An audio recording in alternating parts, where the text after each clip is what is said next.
오늘 절대시간 오후에 3시 반이라고 했는데 3시랍니다. 3시부터 조금 앞당겨서 5시까지 그 전에 끝날 테니까 3시에 모여서 같이 또 주님을 찬양하고 부르짖고 믿음을 확인받는 겁니다. 여러분, 믿음이 뭐라고 생각하세요? 믿음? 너나 할 것 없이 믿음을 가져. 나는 믿음이 있어. 우리는 지금 믿음 생활 30년째야. 그렇게 하는데 도대체 믿음이 뭐냐? 하나님을 믿는 거? 예수님을 믿는 거? 그게 믿음인가? 이 시대 교인들이 믿는 믿음은 귀신 수준의 믿음입니다.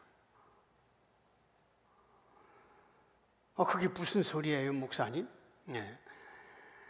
하나님을 믿는다, 나는 예수를 믿는다 하는 그 믿는 수준이 귀신의 수준이라니까?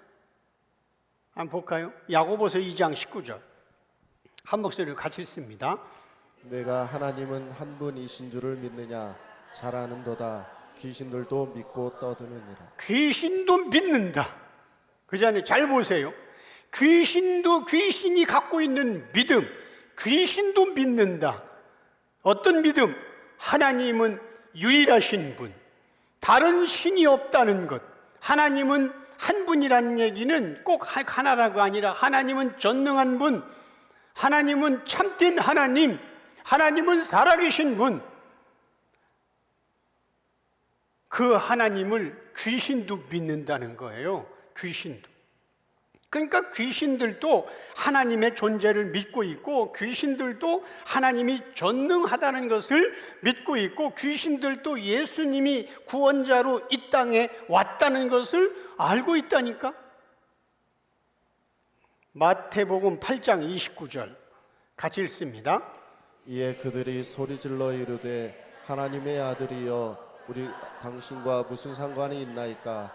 때가 이르기 전에 우리를 괴롭게 하려고 여기 오셨나이까 하더니. 자, 여기 보니까 귀신이 예수님을 향하여 하나님의 아들이요, 이때까지 예수님이 하나님의 아들이라는 걸 아무도 몰랐어요. 밝히지 않은데. 그러니까 귀신이 귀신처럼 하는 거지. 하나님의 아들이요, 당신은 하나님의 아들입니다. 하나님의 아들이라는 얘기는 당신은 구원자로 이 땅에 오신 분입니다. 하나님의 아들로 구원자로 이 땅에 보이는 분인데, 그런데 때가 이르기 전에 귀신은 자기들이 지옥에 갈 걸 알고 있어요. 귀신들은 예수님이 이 땅의 모든 어둠의 세력을 전부 다 지옥에 쳐넣고 천국과 지옥으로 갈릴 것을 아십니다. 그 때가 있다는 걸 귀신은 알고 있는 거예요. 그런데 메시아여, 하나님의 아들이여, 아직 때가 되지 않았습니까? 그런데 왜 우리를 괴롭히려고 여기 왔습니까? 귀신들도 안다니까. 귀신들도 이렇게 예수님의 하나님의 아들이라는 걸 알고 있고, 그분이 메시아라는 것을 알고 있어요. 그런데 문제는 자기가 알고 있는 하나님, 자기가 알고 있는 예수님에 대하여 사랑하지 않고 구체적으로 받아들이지라는 거예요. 알고는 있는데, 믿고는 있는데 사랑하지를 않은 거예요. 하나님을 사랑하지 않고 예수님을 사랑하지 않고, 사랑하지 않으니까 예수 얘기가 지겨운 거예요. 사랑하지 않으니까 하나님 얘기가 지겨운 거예요. 사랑하지 않으니까. 그러니까 하나님에 대한 정보, 하나님에 대한 지식은 많이 가지고 있어요. 모태신앙이면 그 정도는 다 가지고 있지. 30년, 40년 신앙생활하면 예수님에 대한 정보를 많이 알고 있지. 신학교 졸업하고 목사라면 성경의 지식과 하나님에 대한 정보와 예수 그리스도에 대한 정보를 많이 알고는 있는 겁니다. 이 시대 교인들이 그렇다는 거예요. 그래서 교인들에게 물어보면 대답 잘합니다.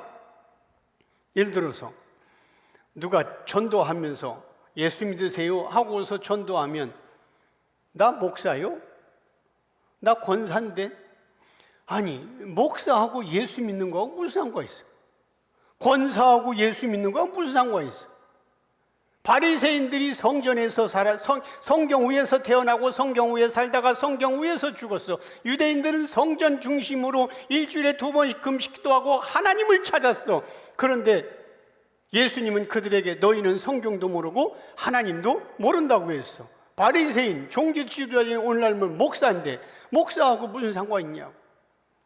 근데 이 시대 교인들은, 목사들은 자기들이 신학을 공부했고 신앙생활 오래 생활했기 때문에 자기들이 하나님에 대해서 많이 알고 있다고 생각하는 거예요. 하나님은 천지를 창조하셨고 하나님은 전지전능하시고 예수님은 하나님의 아들로서 이 땅에 오셨다고 대답을 잘합니다. 문제는 예수 계시 관점으로 그 하나님에 대하여, 그 예수 그리스도에 대해서 이런 분이다, 이 성경은 이런 게 예수님이다, 이렇게 하나씩 알려주니까 자기가 알고 있는 그 하나님에 대한 정보, 예수님에 대한 정보, 선지식과 충돌되니까 거부하고 예수님이 어떤 분인지 특별계시 관점으로 창세기부터 자세하게 알려주면 일반 계시로 성경을 딸딸 외웠기 때문에 그런 복잡한 예수는 필요 없고 내가 어렸을 때부터 들어왔던 하나님과 예수님에 대한 정보로도 충분히 교회 생활 지금까지 잘 하고 왔는데 왜 다르게 이렇게 복잡하게 얘기하느냐 하면서 특별 계시로 해석되는 예수님을 거부합니다. 그게 귀신의 믿음이지. 그잖아요. 성경은 참 고맙게 별걸 다 써놨어. 우리가 말 못하는 거. 그러니까 귀신들도 하나님 한 분이라는 걸 그렇게 믿는다는 거예요. 다시 한번 말씀드립니다. 하나님이 요구하는 믿음은 귀신들도 알고 있는 하나님이 누군지, 예수가 누군지에 대한 많은 정보로만은 안 된단 말입니다. 하나님은 창조자요, 하나님은 죽은 자도 살리시는 분이요, 예수님은 구원자로 이 땅에 오셨다는 것에 대하여 많은 정보를 알고 있어도 그런 지식은 귀신들도 가지고 있는 지식이라는 거예요. 이 시대 목사들은 이 특별 계시로 예수를 말하는 게 아니라 예수님에 관하여 설명합니다. 다시 한번 얘기합니다. 이 시대 목회자들은 예수님을 말하는 게 아니라 예수님에 관하여 말하고 있습니다. 이게 같은 게 아니에요. 예수님을 말하는 게 아니라 예수님에 대하여 얘기하는 거, 관하여 얘기하는 거.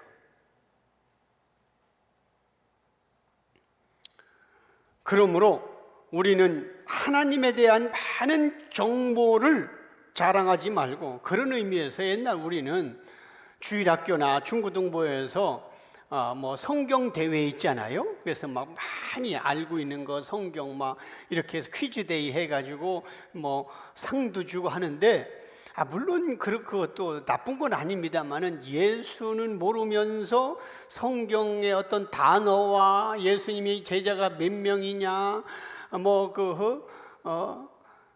다윗이 왜 쫓겨다녔느냐, 뭐 누구 때문에, 이런 어떤 지적 동의, 지식 정보는 아는데 진짜 메시아는 잘 모른다는 거예요. 네. 그래서 우리는 하나님에 대한 많은 정보를 자랑하지 말고 하나님이 나의 주인이시고 예수님이 내 죄를 위해 속죄의 죽음을 어떻게 계획하셨고 어떻게 진행하셨고 어떻게 결과론적으로 나타나는지, 그래서 그분의 속죄의 죽음으로 영원한 지옥 형벌에서 영원한 천국으로 바꾸어 주신 정말 놀라운 분이라는 것을 믿고 고백하고 사랑하는 그때까지 나아가야 그분께 존재 이유에 대해서 감사하고 찬양하고 그 예수를 전하고 싶어서 이 속에서 불붙듯 어떤 뜨거움이 나타나는 것, 이 사람이 참 그리스도인 겁니다. 지금 우리는 그쪽으로 가고 있는 거예요. 그런데 이 자본주의 시대의 편리성에 물들어 있던 이 시대에 우리는 그게 고난이고 그게 십자가고 그게 어려운 거예요.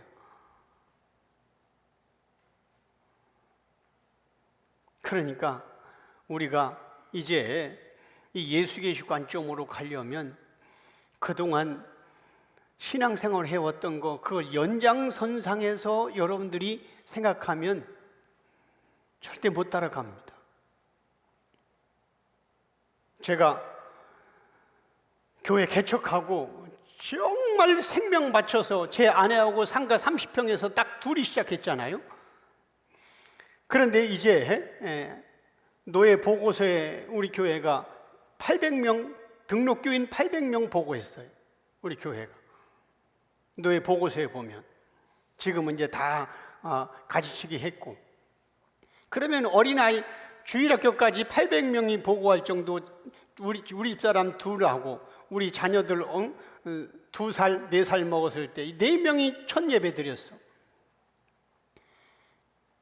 그래서 나는 이제 이 교회를 개척해서 생명 걸고 그렇게 전도하고 그렇게 해서 어린아이까지 800명이 등록교인 돼서 나는 정말 내 본업이 교회에 충실하고 목사로서 설교 참 열심히 잘하고 설교 잘하기 위해서는 별별 세미나도 가고 이렇게 하는 것이 내 본업이라고 생각했는데 기독교 미래연구소에 가서 예수 계시를 듣다 보니까 그리고 대표 목사님이 하는 얘기가 목사인 우리는 교회가 본업이 아니고 예수 그리스도를 깊이 아는 게 본업이다.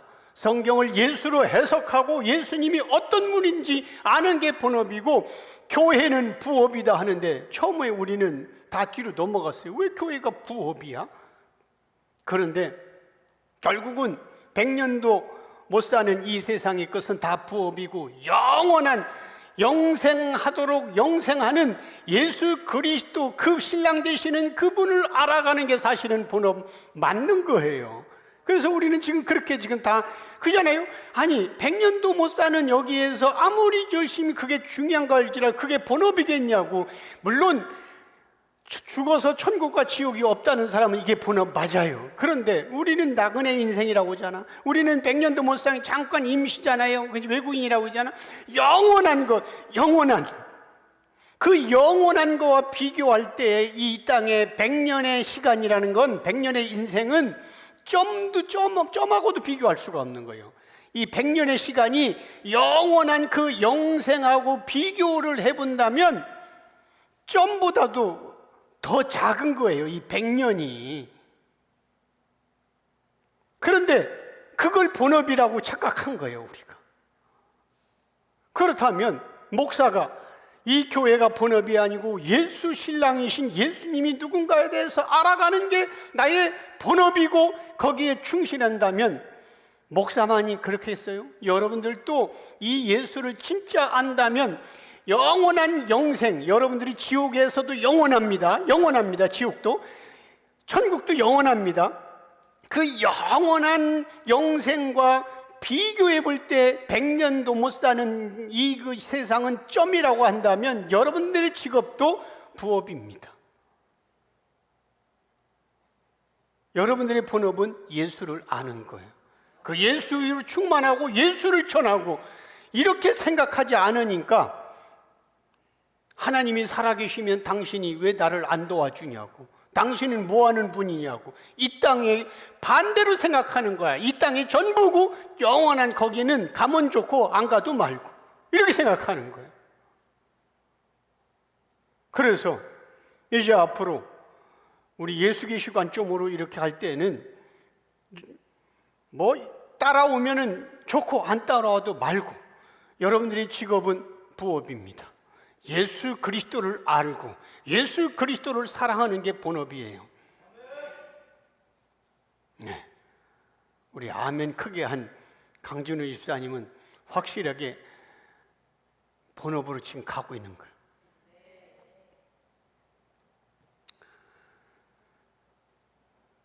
욥기 5장은 다 마쳐야 되는데 벌써 11시. 내가 여러분들에게 줘야 할 게 너무 많아. 자, 1절 2절 우리 한 목소리로 같이 읽습니다. 너는 부르짖어 보라. 내게 응답할 자가 있겠느냐? 거룩한 자 중에 누구에게로 향하겠느냐? 분노가 미련한 자를 죽이고 시기가 어리석은 자를 멸하느니라.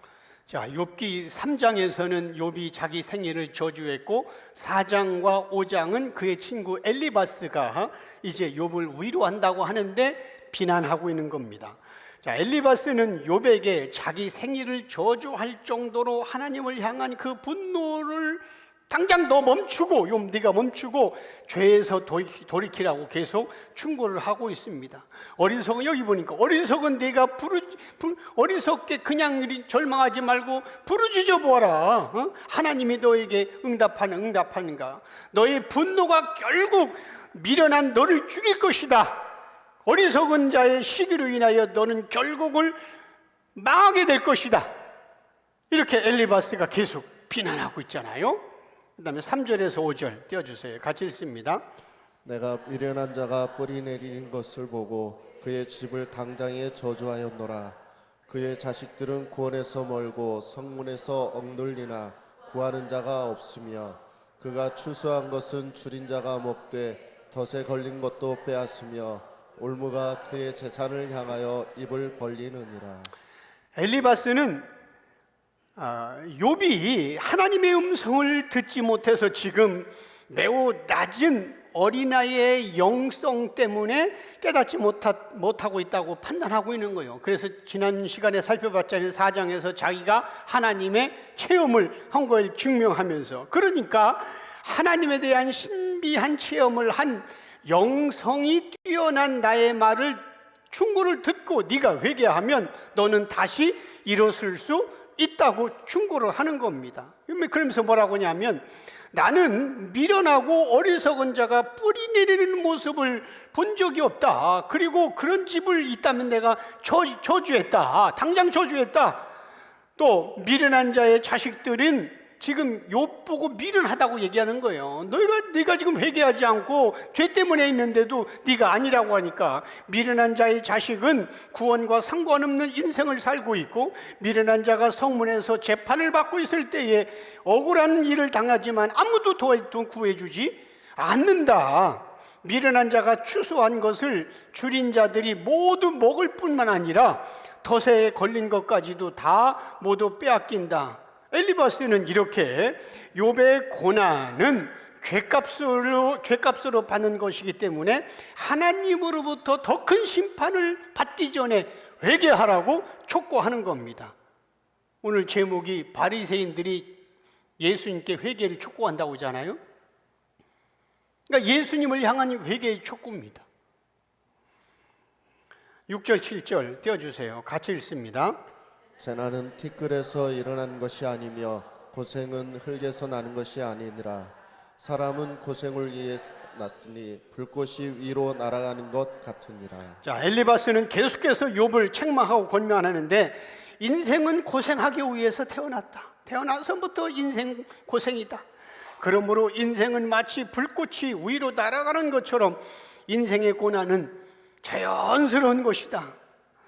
엘리바스는 욥에게 네가 미련하고 어리석어서 인생이 무엇인지 깨닫지 못하기 때문에 내가 지금 이렇게 자세하게 알려주는 것이다. 그러니까 빨리 깨닫고 악에서 돌아서라. 이렇게 지금 엘리바스는 욥에게 책망하고 권면하는 거예요.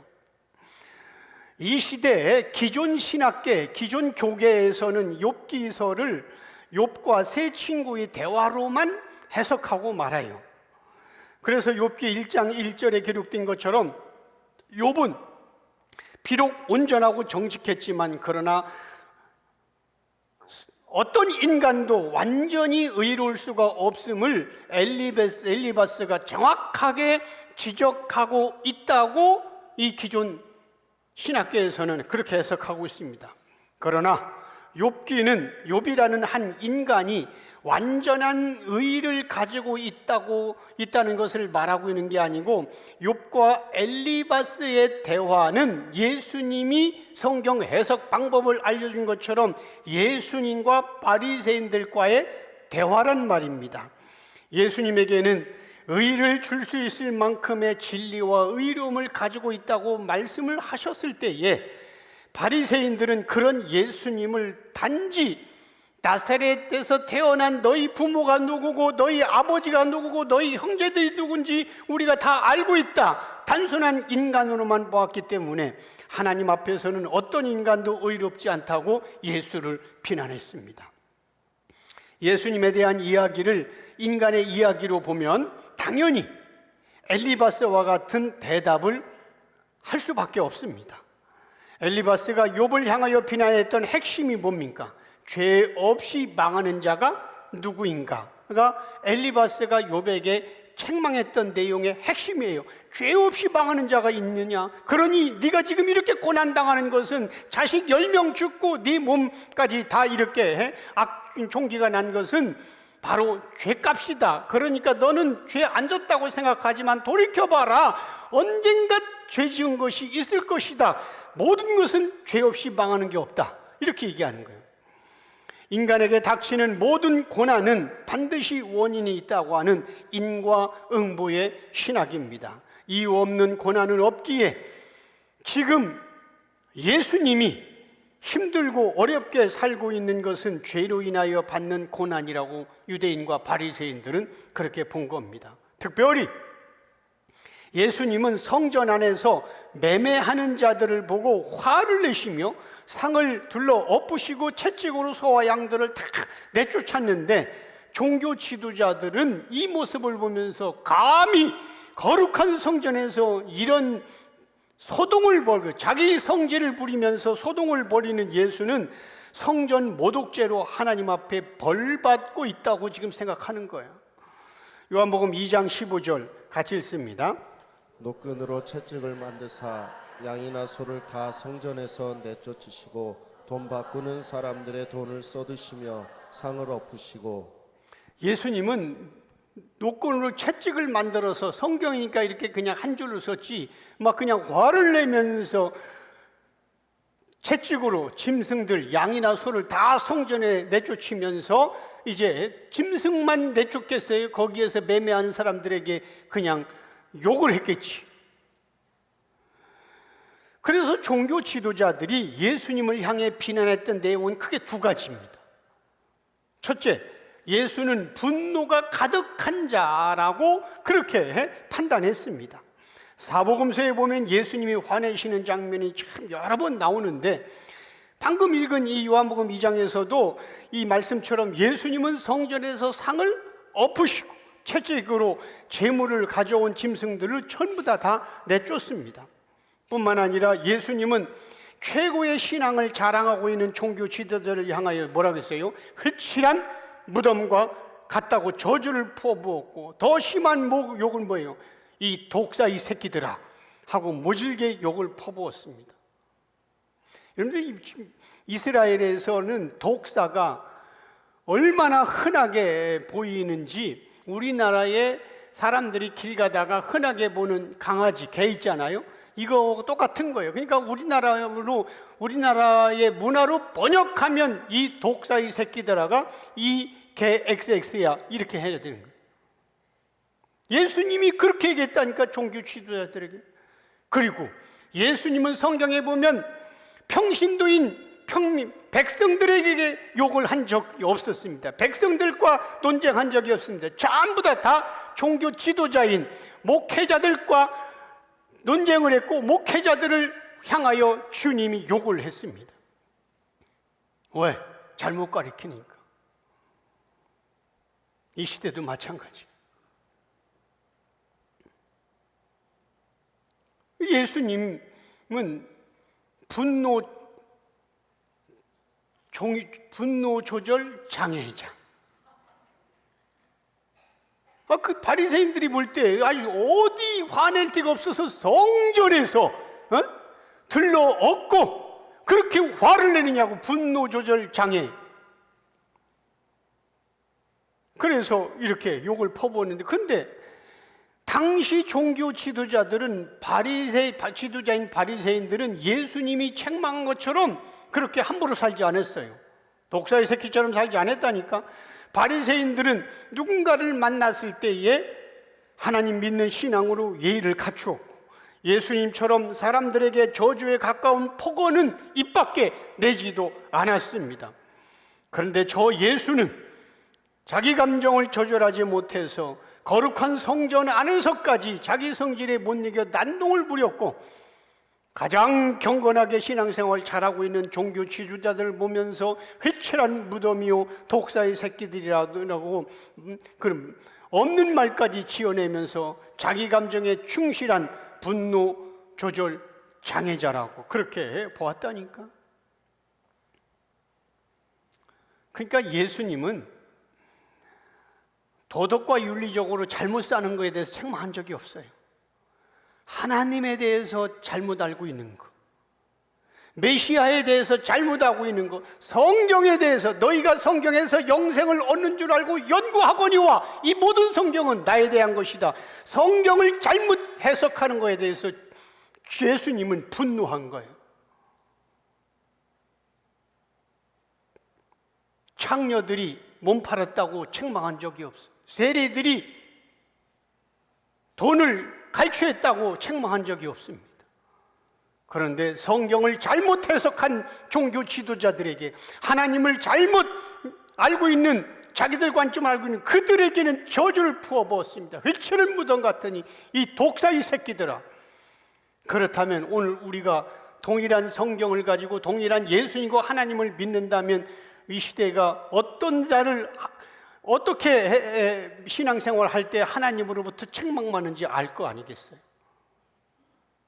우리 교회는 뭐 몇천 명 모이고 몇만 명 모이고 우리는 선교를 어떻게 하고 있고 우리는 지역 사회를 위해서 뭘 하고 있고 관심 없습니다. 주님은 성경을 어떻게 해석하느냐, 예수 그리스도를 어떻게 보느냐, 여기에만 관심 있어요. 주님은. 그러니까 이 시대는 지금 보통 잘못 가고 있는 게 아니에요.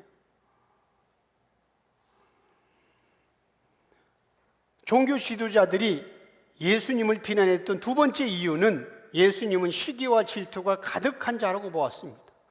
종교 지도자들의 생각에는 예수가 갈릴리 사람으로 직업과 출신이 비천했기 때문에 열등의식으로 예루살렘에 살고 있는 종교 지도자들을 부러워하며 시기 질투에서 나오는 행동으로 저렇게 폭언과 과격한 성격을 나타내고 있다고 봤습니다. 예수님은 그 당시 사회의 비주류에 속한 천한 목소의 아들로서 이스라엘의 주류에 속한 유력한 영적 지도자인 제사장과 율법사들을 부러워하고 있다고 생각했습니다. 이러한 신분의 차이가 예수님을 난폭하게 만들었다고 생각했습니다. 이 시대의 일반 계시로 보면 맞는 얘기예요. 그들은 이렇게 창조자 예수님을 몰라보고 자신의 출신과 지역에 대한 열등감을 이기지 못한 나머지 어리석은 판단을 내린 자라고 비난을 했던 것입니다. 다시 욥기 5장 8절에서 11절 같이 읽습니다.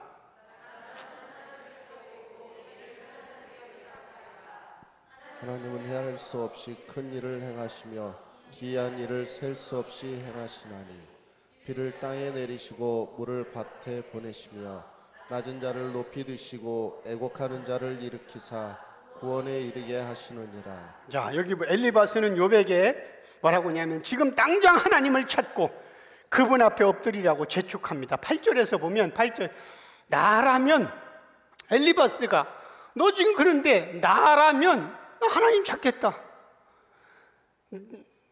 내 일을, 여기서 내일이 아닙니다. 내 일을 하나님께 의탁한다. 나라면. 넌 그런데 회개도 않고 왜 그러냐? 인간적인 기준으로 보면 엘리바스는 신앙적 기준으로 제대로 권면하고 있는 거예요. 안 그래요? 여러분들, 야, 나라면 하나님 찾겠다. 왜 그렇게 바보처럼 회개도 않고 있냐? 하나님께 다 의탁하겠다. 이거 맞는 얘기 아니야? 그런데 그의 예의 바른 권면 속에는 욥의 마음에 더 큰 상처를 주고 있습니다. 엘리바스는 철저하게 자기 기준으로, 자기 신앙 기준으로 욥을 판단하고 있습니다. 하나님은 어떤 분인가 한번 생각해 봐라. 하나님은 인간이 헤아릴 수 없이 큰 일을 행하시며 신기한 일을 셀 수 없이 행하시는 분이다. 맞는 거죠. 하나님은 낮은 자를 높이시고, 마치 애곡하는 자를 일으켜서 구원하신 분이다. 맞는 거예요. 일반 계시로 볼 때. 욥기를 예수 계시 관점으로 보지 않으면 지금 엘리바스가 말하는 하나님은 틀린 말이 아니기 때문에 올바른 신앙의 권면 맞습니다. 그러나 욥에게 말하는 엘리바스의 말은 바리새인들이 예수님에게 했던 말이란 말입니다. 바리새인들도 예수님을 향하여 하나님을 찾으라고 똑같이 소리쳤습니다. 바리새인들의 시각으로 볼 때에 예수님이 고난당하는 이유는 하나님을 찾지 않았기 때문에 이런 고난을 당한다고 비난했습니다. 바리새인들은 예수님을 향하여 뭐라고 얘기했냐면, 우리처럼 하나님을 찾고 구하면 하나님께서 사막과 같은 인생의 비를 내리시고 낮은 자리에 있는 인생도 다시 높이시며 더 이상 애곡하지 않도록 도와주신다고 그렇게 해 예수님께 책망했습니다. 한번 생각해 보십시오. 예수님은 하나님이십니다. 예수님은 창조자입니다. 창조주이신 예수님을 향해 지음받은 피조물들이 삿대질을 하며 한다는 소리가 나처럼 신앙생활해야 예수 너도 복을 받는다, 이렇게 함부로 짓거리고 있는 거예요. 창조자에게. 본문 또 12절에서 14절 띄워주세요. 같이 읽습니다. 하나님은 교활한 자의 계교를 꺾으사 그들의 손이 성공하지 못하게 하시며 지혜로운 자가 자기의 계략에 빠지게 하시며 간교한 자의 계략을 무너뜨리심으로 그들은 낮에도 어둠을 만나고 대낮에도 더듬기를 밤과 같이 하느니라. 자, 이 말씀도 맞는 얘기예요. 일반 계시로 볼 때. 그잖아요. 하나님은 교활한 자를 계교를 꺾고, 당연하지. 그들의 손이 성공하지 못하게, 당연하지. 자, 근데 이 말씀도 바리새인들이 예수님을 비난할 때 썼던 말이에요. 엘리바스는 스스로 지혜롭다고 여기는 자들의 결과가 어떻게 되는지를 계속 말합니다. 하나님은 교활한 자가 아무리 훌륭한 계획과 전략을 세웠어도 성공하지 못하도록 꺾으신다는 거예요. 맞죠? 스스로 지혜롭다고 생각하는 자에게는 자기 계략의 함정에 빠지도록 만드신다고 말하는 겁니다. 그러면서 그런 자들은 하나님께서 심판하시는데 어떤 심판이야? 낮에도 어둠을 만나게 하시고 대낮에도 더듬거리는 인생이 되도록 만드신다는 거예요. 이런 일들은 하나님을 찾지 않았기 때문에 나타나는 심판이다, 그렇게 말하는 겁니다. 다시 예수의 지금 관점으로 가서, 바리새인들은 언어의 말의 논리가 뛰어나기 때문에 칭찬의 말처럼 하면서도 실상은 비난과 욕을 하고 있는 중입니다. 바리새인들은 예수님이 가르치는 것이 지혜롭게 가르쳤다고 백성들이 믿었고 권세 있게 가르쳤다고 생각했어요. 성경에 보면 복음서에 나와요. 예수님의 가르침은 지혜와 권세가 있다, 이런 표현이 나오는데, 그런데 그 예수님의 지혜를 악한 자의 지혜라고 평가하고 있는 거예요. 그잖아요. 지금 방금 엘리바스가 욥에게 했는데 악한 자의 지혜다. 그 지혜는 그렇게 예수님의 지혜를, 예수님의 권세 있는 말씀을, 교훈을 악평했습니다. 15절 16절 오늘 본문 같이 읽습니다.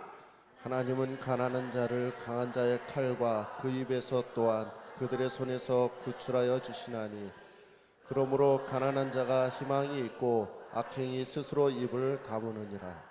자, 엘리바스는 욥에게 하나님은 가난한 자를 강한 자의 칼의 손에서 구출해 주신다고 말했는데, 그렇게 얘기했잖아요. 여기서 가난한 자. 근데 여기서 말하는 가난은 경제적 가난이 아니고 영적 가난을 의미하는 거예요. 여기서 가난은.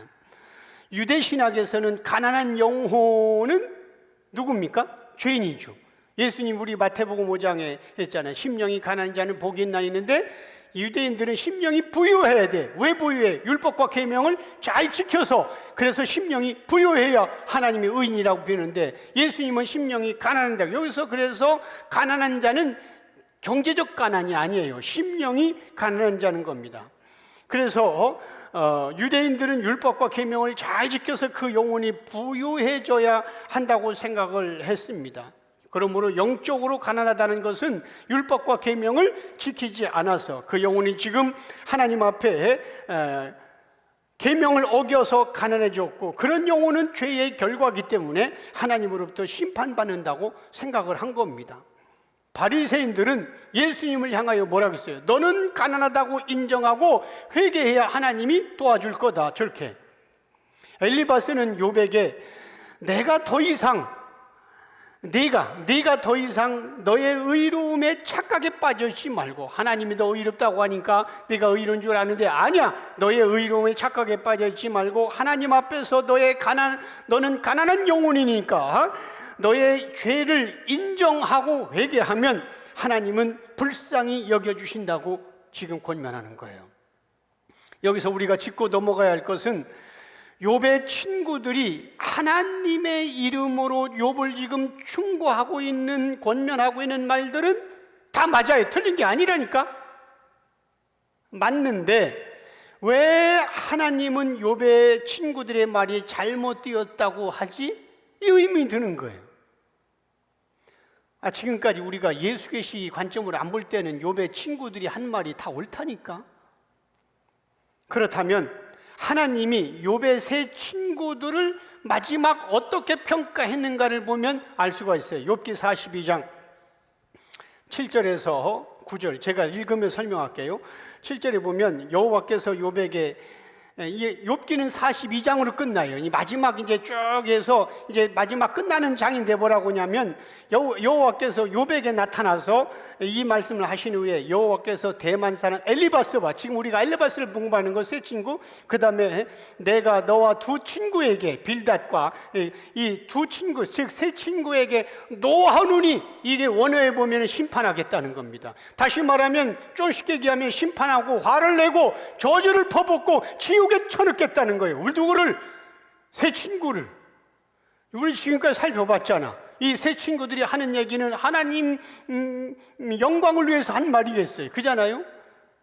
죄가 없는 자가 고난당하는 거 봤냐? 피조물 인생이 하나님보다 높은 거 봤냐? 다 맞는 소리예요. 지금 이 세 친구가 말한 거 다 맞아요. 돌아가서 욥기를 다시 한번 보세요. 틀린 게 없어요. 그래서 이 시대 목사들은 전부 다 그거를 바르게 해석하고 있는데, 하나님은 그 세 친구들을 저주하겠다는 거예요. 이 세 친구들을 지옥에 보내겠다는 거예요. 그럼 틀린 거 아니겠어요? 그들이 말한 게. 그잖아요. 내가 너와 네 두 친구에게 노하노니 이는 너희가 나를 가리켜 말한 것이, 세 친구들이 나를 가리켜 하나님에 대해서 지금 율법과 계명으로 잘못 봤다는 거예요. 내 종 욥이 말한 것과 같이 옳지 않다. 하나님이 옳지 않다는 것은 그냥 중간이 아닙니다. 옳은 것 의, 옳지 않은 것 죄. 그래서 지옥 가는 거예요. 내가 왜 이 예수 권한에는 이 42장 나오지도 않아요. 제가 설교 준비하면서 이 말이 갑자기 떠올라서 끌어온 거예요. 제가 책에도 없는 건데. 그럼 왜 이렇게일까? 교인들이 생각할 때 욥 친구들이 얘기하는 게 다 맞는데, 인생이 하나님보다 높지 않다, 이게 맞는데 왜 주님은 저주했을까? 여기 저주했잖아요. 노하노니 옳지 않다. 8절, 그런즉 너희는 수수 7과 순양 7을 가지고 내 종 욥에게 가서 너희를 위하여 번제를 드려. 속죄를 드려. 번제는 속죄 제사입니다. 그래야 용서하는 것 죄. 속죄 번제를 드려라. 내 종 욥이 너희를 위하여 기도할 것인즉 내가 그가 드리면 기쁘게 받으리니 너희가 우매한 만큼 너희에게 내가 갚지 않겠다. 갚으면 지옥인데, 심판인데 갚지 아니하리라. 이는 너희가 나를 가리켜 말한 것이 내 종 욥의 말과 같지 못한, 그러니까 성경을 하나님에 대해서 잘못 해석한 거예요. 9절, 같이 읽습니다. 이에 대만 사람 엘리바스와 수아 사람 빌닷과 나아마 사람 소발이 가서 여호와께서 자기들에게 명령하신 대로 행하니라. 여호와께서 욥을 기쁘게 받으셨더라. 아멘. 결국 잘 보세요. 욥의 세 친구들은 용서받지 못할 죄악의 말을 쏟아냈기 때문에 하나님의 심판을 받아서 지옥에 떨어져야 하는데, 욥이 그 친구들의 죄를 대신해서 제물을 드림으로 인해서 하나님은 그 친구들을 용서하셨습니다. 그러므로 지금 우리가 살펴보고 있는 이 욥의 친구인 엘리바스가 하는 말은 신앙적으로 다 맞는 얘기 같지만, 일반 계시로 볼 때 이 시대가 설교하는 거는 다 맞지만, 그러나 그런 말을 의가 가득한 예수님에게 하는 말이기 때문에 욥의 친구들의 말은 잘못됐다는 거예요. 자, 아까 지금 읽은 결국 42장에서 보더라도 욥기는 예수 모형입니다. 예수 모형이 아니라면 이렇게 하나님이 저주하면 안 됩니다. 왜? 피조물은 이게 맞거든.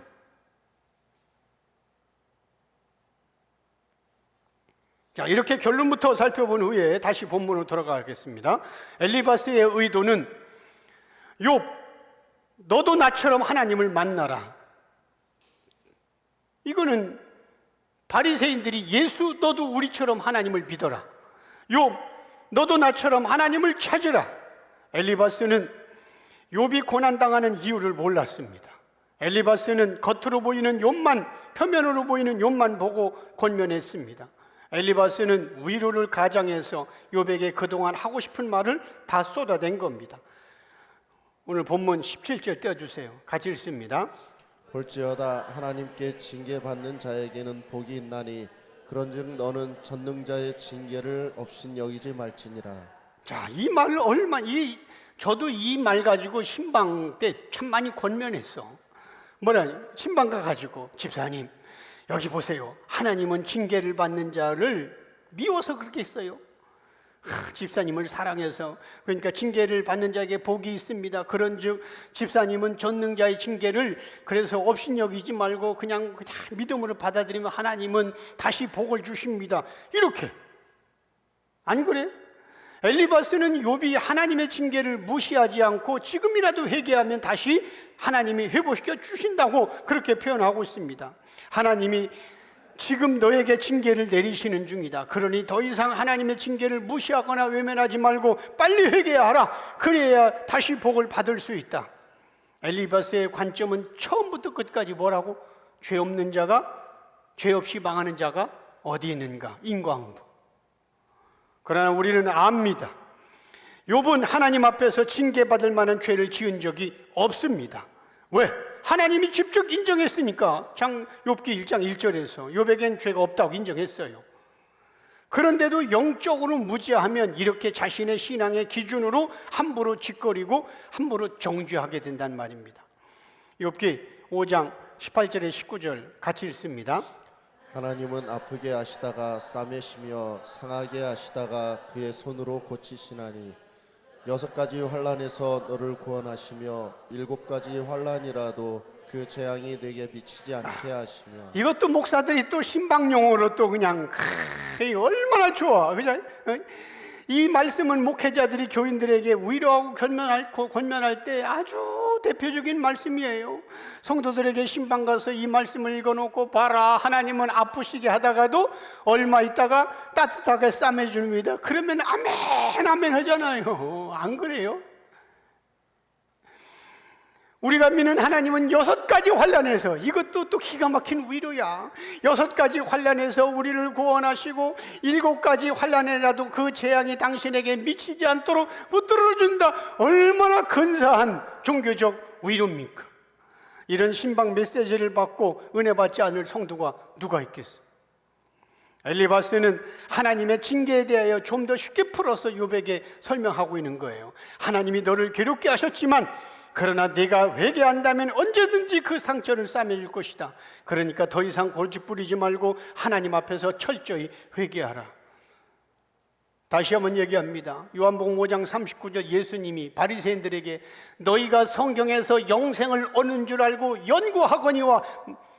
모든 성경은 나에 대한 것이다. 모든 성경을 예수로 안 보면 이것을 전부 다 교훈으로 보는 거예요. 도덕과 윤리와 인간이 지켜야 할 교훈으로 보는 거예요. 그래서 이걸 잘 지키면 하나님이 복을 받고, 지키지 않으면 하나님이 저주를 7가지 6가지 재앙을 내렸다가 다시 회복시켜주는 이런 종교적 시소의 게임을 아는 겁니다. 그런데 창세기부터 요한계시록까지 하나님이 인간의 옷을 입고 이 땅에 오셔서 죄인들을 위해서 대신 속죄의 죽음을 죽으시고 우리를 신부 삼아 영생한다는 내용이란 말입니다. 이거를 모르니까 이 성경을 일반 종교에서도 얘기하는 하나님을 잘 섬기면 도와주고 복을 주고 이런 거를 얘기한다. 그래서 하나님은 욥의 세 친구를 죽이려고 했던 거고, 성경 중심, 성전 중심, 하나님 중심으로 금식하며 했던 바리새인들 보고 너희는 천국에 들어가지 않고 천국에 가려고 하는 자는 문도 천국문도 막는다고 저주하신 거예요. 이제 대충 어느 정도 성경이 어떻게 돌아가야 된다는 걸 아실 겁니다. 자, 오늘 본문 20절에서 22절 같이 읽습니다. 기근 때의 죽음에서 전쟁 때의 칼의 위협에서 너를 구원하실 터인즉 내가 혀의 채찍을 피하여 숨을 수가 있고 멸망이 올 때에도 두려워하지 아니할 것이라. 너는 멸망과 기근을 비웃으며 들짐승을 두려워하지 말라. 이것도 마찬가지야. 하나님은 이런 분이라는 거예요. 우리가 믿는 하나님은 이런 분인데, 기근 때에 죽음에서 구해주시고 전쟁 때에 칼의 위협에서 구원하시는 분이라는 겁니다. 누가? 하나님이. 하나님은 너를 향한 사람들의 저주와 욕설 속에서 피할 길을 주시는 분이다. 그러니까 욥, 너는 이제 더 이상 고집 부리지 말고 하나님을 찾고 회개하라. 그렇게 해야 너는 멸망과 기근도 비웃을 수 있고 들짐승도 두려워하지 않게 될 것이다. 엘리바스는 이렇게 징계는 두려운 것이 아니라 하나님을 찾아가는 통로라고 아주 지극히 논리적으로 맞는 얘기를 하고 있는 겁니다. 바리새인들이 예수님께 내뱉은 말이 아니라면 엘리바스의 충고는 정확히 맞는 얘기입니다. 다시 욥기 5장 23절에서 27절까지 같이 읽습니다. 들에 있는 돌이 너와 언약을 맺겠고 들짐승이 너와 화목하게 살 것이니라. 내가 내 장막의 평안을 알고 내 우리를 살펴도 잃을 것이 없을 것이며 내 자손이 많아지며 내 후손이 땅의 풀과 같이 될 줄을 내가 알 것이라. 내가 장수하다가 무덤에 이르리니 마치 곡식단을 제때에 들어올림 같으니라. 볼지어다 우리가 연구한 바가 이와 같으니 너는 들어보라. 그러면 내가 알리라. 죄에서 돌이키는 자에게 하나님의 복은 이렇게 찾아온다는 거예요. 얼마나 좋은 말이에요. 엘리바스는 욥이 자신의 죄에 대하여 하나님께 엎드리기를 바라는 의도로 이렇게 말을 하는 겁니다. 내가 하나님을 찾으면 들에 있는 돌과 언약을 맺을 수 있고, 얼마나 좋아. 들짐승과도 화목하게 지낼 수 있다. 네가 하나님을 찾으면, 네가 회개하고 하나님을 찾으면 내 자손이 많아지는데 그 수는 땅의 풀처럼 그렇게 늘어날 것이다. 네가 하나님을 찾으면 내가 평안히 장수하다가 무덤에 가는데 얼마나 좋아. 평안히 장수하다가 무덤에 가는데 마치 때가 되어 곡식단을 거두는 것처럼 그렇게 자연스러운 인생이 될 것이다.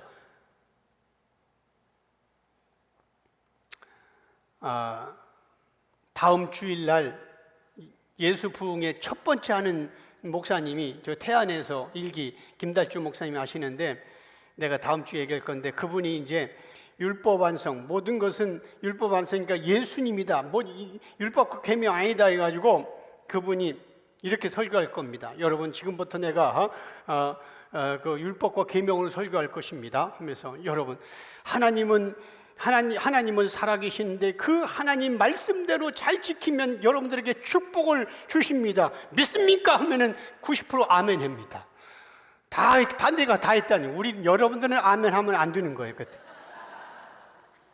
그러면서 우리가 기도를 막 열심히 하고 하나님을 찾으면 하나님은 그 기도를 응답해 주셔서 하나님께서 여러분들의 자녀의, 그리고 여러분 사업에 복을 주십니다. 믿습니까? 그러면은 여러분 가만히 있어야 돼요.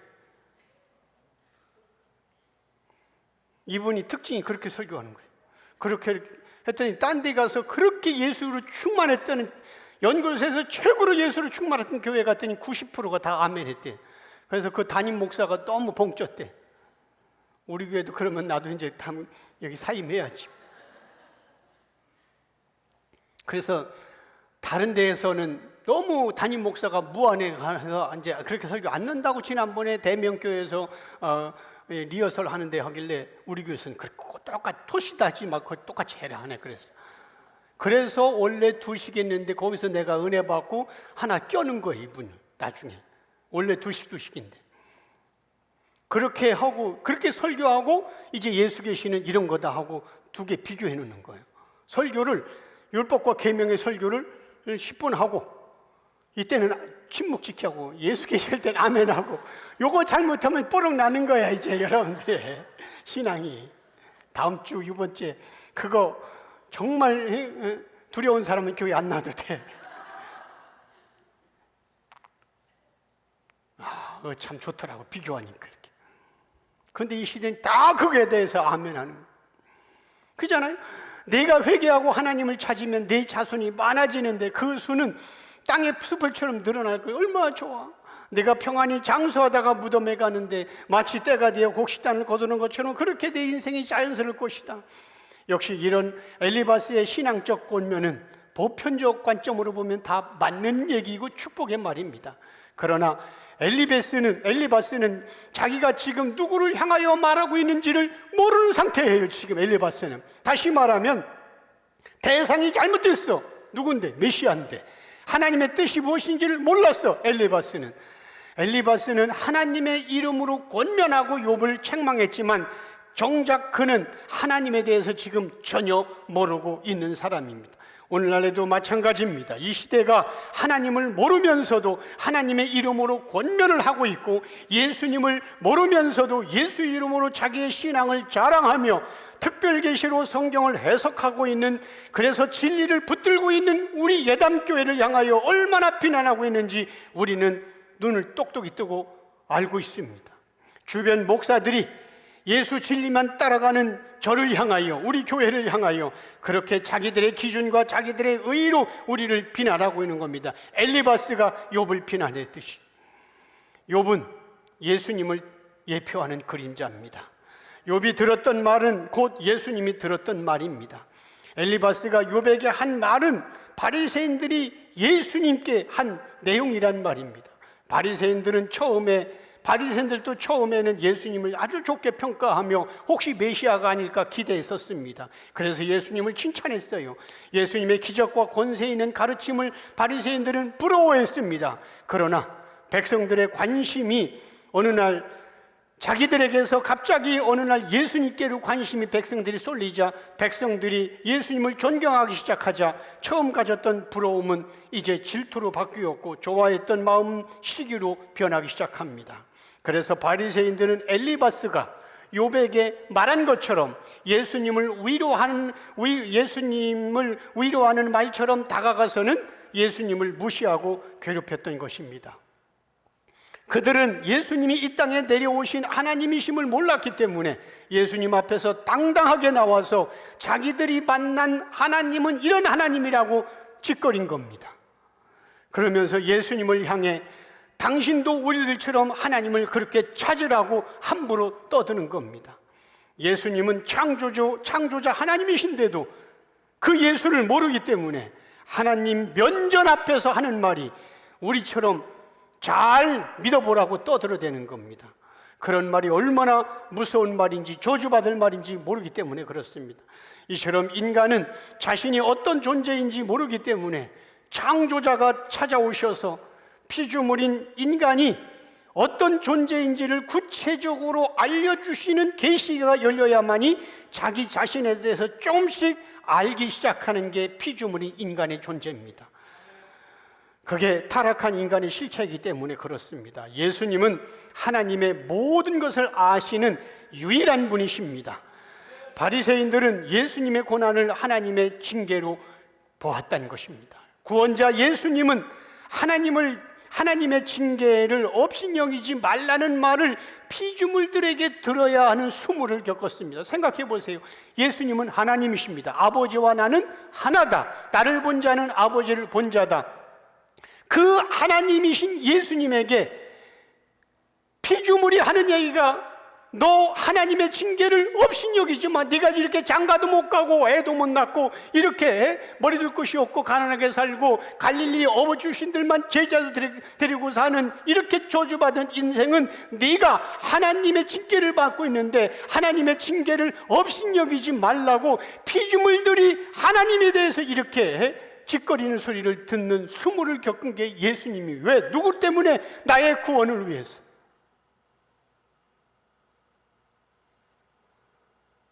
그래서 이 욥기를 예수 계시로 깊이 들어가면 울 수밖에 없어요. 눈물 나올 수밖에 없어요.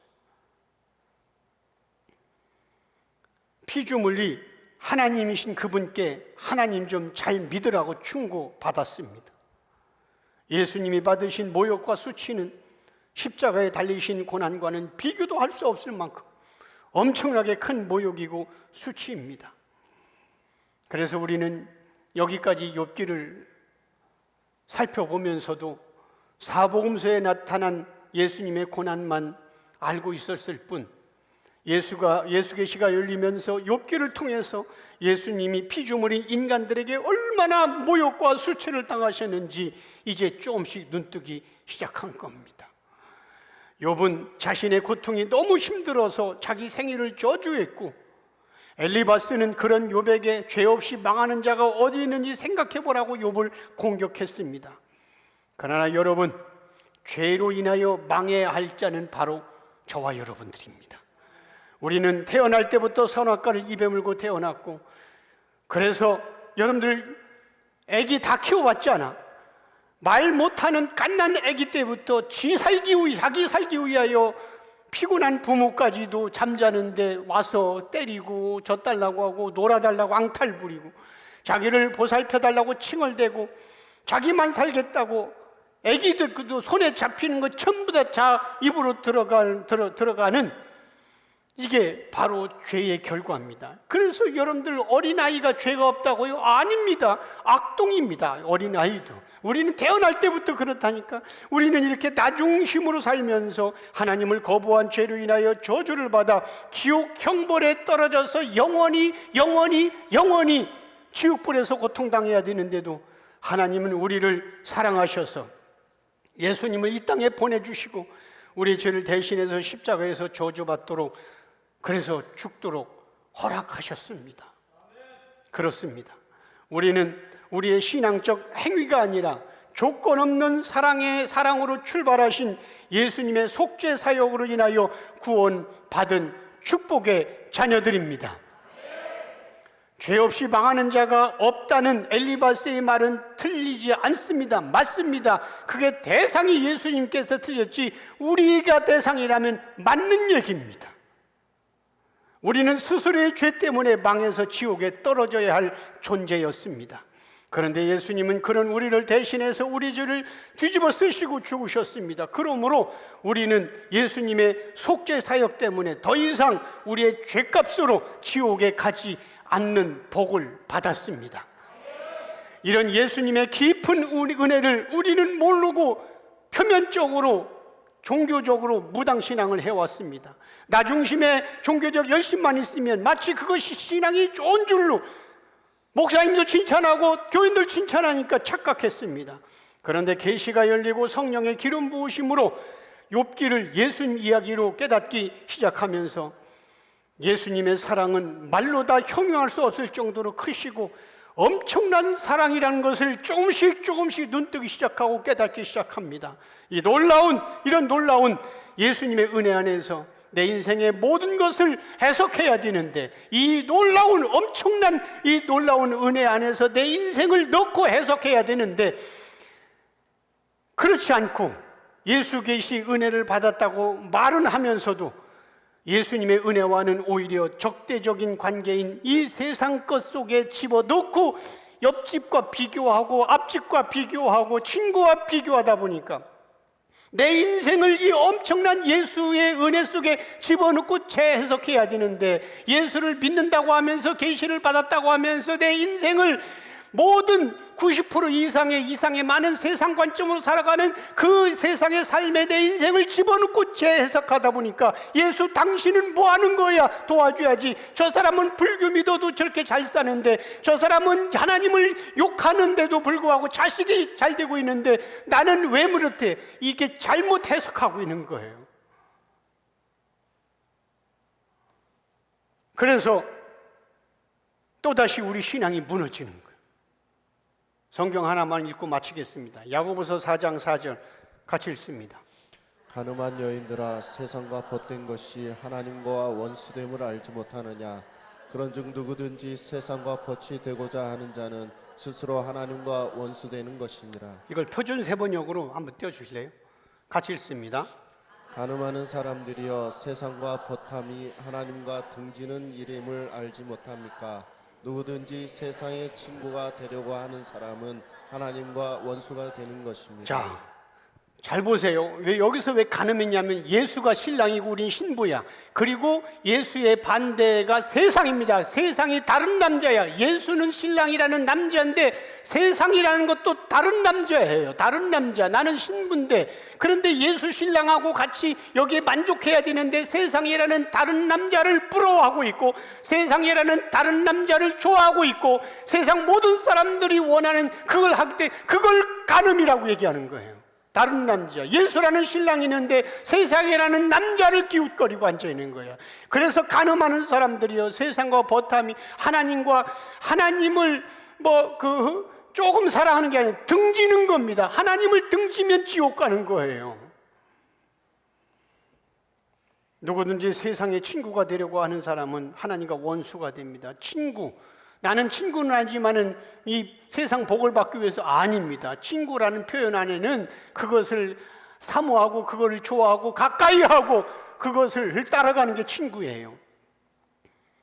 그러니까 내 인생을 지금까지 이 욥기를 통해서 나를 위해서 그렇게 고통당하시고 모욕당하신 그 예수의 어마어마한 은혜 속에 나라는 인생을 집어넣고 재해석해서 살아가야 되는데, 그 예수를 믿는다고 하면서 다른 남자인 세상 모든 사람들이 대부분이 따라가니까 그 속에 내 인생 집어넣고서 재해석하려니까 이제는 비교가 안 되는 거예요. 그러니까 예수님께 원망하고 기쁨도 없고 감사도 없고 또다시 쓰러지는 거예요.